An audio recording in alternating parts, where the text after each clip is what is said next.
Next इसका calculation कैसे होता है वो दिया हुआ है, calculation of amount of heat.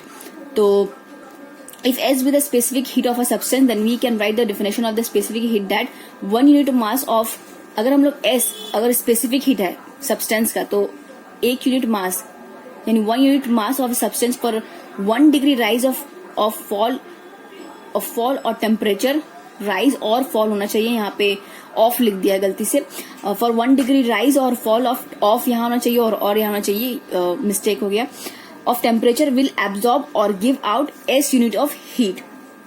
मतलब 1 डिग्री बढ़ाने या घटाने के लिए 1 यूनिट मास का कोई सब्सटेंस को जितना हीट का रिक्वायरमेंट होता है वो हम लोग मान लेते हैं S यूनिट ऑफ हीट है। तो therefore M unit of mass, मतलब अगर 1 यूनिट को बढ़ाने के लिए 1 यूनिट मास को 1 डिग्री से बढ़ाने के लिए S यूनिट ऑफ हीट लगता है, तो M यूनिट ऑफ मास को बढ़ाने के लिए T डिग्री टेम्परेचर से राइज या फॉल करने के लिए कितना हीट लगेगा, MST लगेगा। M इंटू, मतलब ये वाला आप लोग ये सिंपली मैथ्स जानते होंगे कि M into T into S लगेगा, सिंपली हम लोग मल्टीप्लाई कर देते हैं। तो that is the quantity of heat absorb और गिवन आउट। तो स्पेसिफिक हीट का ये जो फॉर्मूला हो गया आप लोग का, मास of the body into specific heat into rise और फॉल ऑफ टेम्परेचर। सॉरी ये टेम्परेचर, ये क्वांटिटी आप लोग को निकालने के लिए देगा न्यूमेरिकल्स में कि कितना क्वांटिटी ऑफ हीट एब्जॉर्ब हुआ है या रिलीज हुआ है। तो उसका फॉर्मूला हो जाएगा MST, यानी MST सिंपली याद रखिएगा, which is mass of the body, specific heat and temperature, rise और फॉल इन टेम्परेचर। नेक्स्ट अच्छा ये हीट का ये फॉर्मूला आ गया, ये है Q इक्वल्स टू MST। ये फॉर्मूला आप लोग अच्छे से याद कर लीजिएगा। नेक्स्ट देखते हैं हम लोग थर्मल कैपेसिटी। तो थर्मल कैपेसिटी में है, thermal capacity of body is the quantity of heat required to raise the temperature of the body through 1 degree. तो किसी एक बॉडी को 1 डिग्री टेम्परेचर को बढ़ाने के लिए जितना हीट रिक्वायर होता है उसको बोला जाता है बॉडी का थर्मल कैपेसिटी। तो इसमें फिर प्रॉब्लम ये हो जाएगा कि स्पेसिफिक और थर्मल कैपेसिटी में फिर क्या डिफरेंस है। तो थर्मल कैपेसिटी में डिफरेंस ये है कि यहाँ पे स्पेसिफिक हीट में बोला गया है यूनिट मास, और थर्मल कैपेसिटी में यूनिट मास मेंशन नहीं किया, यानी पूरा का पूरा बॉडी को 1 डिग्री टेम्परेचर से बढ़ाने के लिए जितना हीट का रिक्वायरमेंट होता है उसका थर्मल कैपेसिटी हो गया, और यूनिट मास को 1 डिग्री टेम्परेचर से बढ़ाने के लिए जो हीट क्वांटिटी हो जाता है वो हो गया स्पेसिफिक हीट। तो आई होप ये आप लोगों को डिफरेंस समझ में आ गया कि इसमें कंफ्यूज मत होइए, क्योंकि ऑलमोस्ट डेफिनेशन सेम है। तो ये डेफिनेशन का जो डिफरेंस है वो आपको हम बता दिए।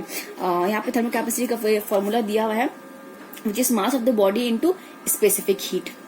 Next water equivalent. The water equivalent of a body is the mass of water which will be heated through 1 degree by the amount of heat required to raise the temperature of the body through 1 degree।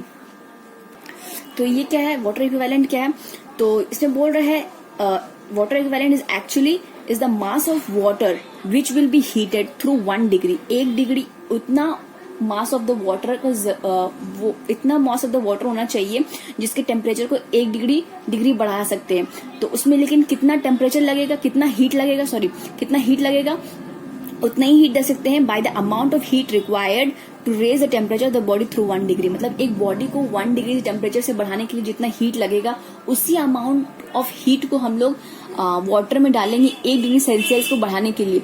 तो हम लोग जानते हैं मास के ऊपर dependent है, तो वो जो मास होगा, मास ऑफ द वाटर होगा, उसी मास ऑफ द वाटर को बोला जाता है वाटर इक्विवेलेंट। तो यहाँ पे इसका फॉर्मूला भी दिया है, water equivalent equals to mass of the body into specific heat. Next हम लोग देखते हैं प्रिंसिपल ऑफ कैलोरीमेट्री।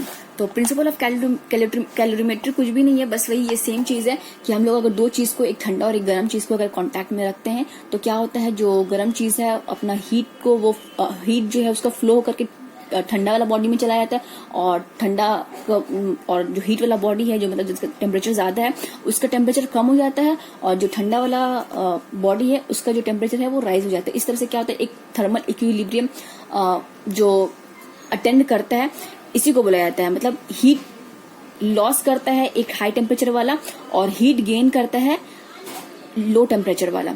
तो इसी को बोला जाता है प्रिंसिपल ऑफ कैलोरीमेट्री। तो जब heat loss by the hotter body, heat loss of the hotter body equals to heat gain by the colder body, तो तब हम लोग क्या बोलेंगे, प्रिंसिपल ऑफ कैलोरीमेट्री होता है। और इसमें एक बात याद रखिएगा कि इसमें there is no chemical reaction between the two objects. दो ऑब्जेक्ट के बीच में कोई केमिकल रिएक्शन नहीं होगा। एक बार हम रीड करके बता देते हैं आपको तो आप लोगों को समझ में आ जाएगा। When two bodies having different temperature are kept in contact with each other, the body at a high temperature would cool down by giving heat to the other body at a lower temperature, which on receiving heat would become hotter. This heat exchange would continue till the temperatures of the bodies become equal. Assuming that there is no heat exchange with the surroundings and that मतलब आप लोगों को याद रखने मतलब heat exchange तो होगा, लेकिन याद रखिए कंडीशन ये है कि कोई भी हीट एक्सचेंज सराउंडिंग से नहीं हुआ है, प्लस कोई केमिकल चेंज नहीं हुआ है, and that the heat are exchange between the bodies only. और हीट जो एक्सचेंज हुआ वो बॉडी के बीच में होता है। मतलब आप लोग को बस याद रखिए कि दो अगर बॉडी है, अगर एक का टेम्परेचर ज्यादा और एक कम है तो उसमें क्या होता है, हीट फ्लो होता है जब तक कि दोनों का टेम्परेचर इक्वल ना हो जाए। और जितना हीट लूज करता है एक बॉडी उतना ही ठंडा वाला जो बॉडी उतने ही हीट गेन करता है। तो सिंपली प्रिंसिपल ऑफ कैलोरीमेट्री यही है, heat loss by the hotter body equals to heat gain by the colder body. यही है प्रिंसिपल ऑफ कैलोरीमेट्री। तो आई होप ये समझ में आ गया होगा। तो आज के लिए बस इतना ही। अस्सलाम वालेकुम।